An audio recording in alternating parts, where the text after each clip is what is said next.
it gets funded into a little debit card that he actually has and can see what it is. And I force into that debit card 20% savings. Nice. So if he gets a $10 allowance, $2 goes into savings immediately, and he can only spend $8.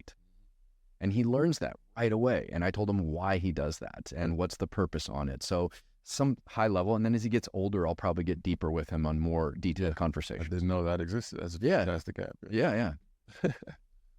Yeah, I'm not. This is the part I'm not really sure what the. This is the uncomfortable part. Why I understand why most people don't have the conversation, because my knowledge in all of this is so limited that Understood. I don't even know what question to ask as the next step. So we've covered A, B, and C. Let's go through like what a relationship would look like. So now we've had the first conversation, right? The first conversation is all about you. Okay. We've asked you your goals, your hopes, your dreams, and we've done the financial physical, which is essentially a breakdown of, do you have a 401k? How much do you have in savings? What is your income? Let's do a budget. How much do you spend each month? What is your family structure? Kids, ages, what's the story? Get the full picture. And once I can take both of those together, we'll part ways for about a week. And that's about how long it takes for our team to create a written financial plan. Okay. This written financial plan will be detailed in every form from effectively, from taxes to retirement, to saving for kids' college, to paying down debt, to everything you can imagine under the sun, all in one thing. Okay.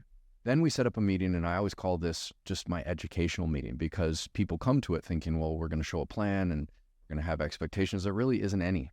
Right. I don't force this down anybody's throat, because honestly, it has to be something that you come to naturally. Right.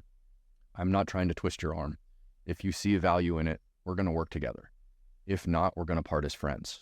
But either way, you will walk away with an intense amount of knowledge. A lot of times people describe going through the planning period as like drinking through a fire hose. They're like, wow, not only did I not know what a Roth IRA is, I didn't know that it could do this. I didn't know that you could mix it with this, this, and this. And we walk you through every one of those things.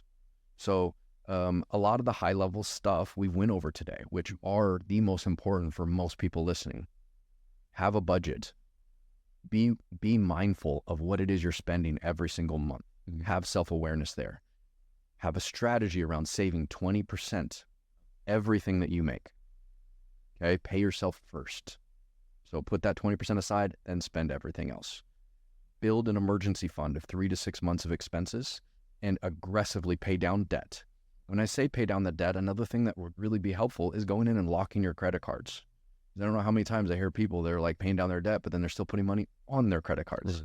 So got to slow that process down. You got to get that cash flow in order. Then we look at the next steps. And then it's just a matter of what's the next thing we can do. When we get pay raises, why do we say 20%? Because you're not going to make the same your whole life. Right. You get a pay raise, guess what? Your savings goes up too. Right. And then it's just about creating that plan and then implementing said plan. So we work with our clients through their entire life. So we meet you wherever you're at. And then once we've gotten that plan in place, I like to joke with my clients, I hope they're not commitment phobic, because this could be one of the longest relationships of your life. Okay. We are working with you, and that's part of the fiduciary relationship as well too. We're not just trying to sell you something and then disappear. Our goal is to meet with you where you're at and then take forward progression. Every time we meet, every 3 to 6 months, we check in. Okay, you paid this much more debt down. Let's take that money and let's move it over here. Let's up the investments that we're putting away right now. And we consistently do a little bit. If you guys can think of it like going to a gym, we don't start off with a 400-pound squat on day one. We start off with the bar and then we work our way up and we just get stronger and stronger. You just do a little bit more. And that's probably one of the greatest life lessons I've ever had, whether it's from working out or from finance. It's just about being consistent. So it's really important for people coming to you to have it in their heads to be able to accept the process. Accept the process, yes. Be open-minded. It might be different than what you're used to.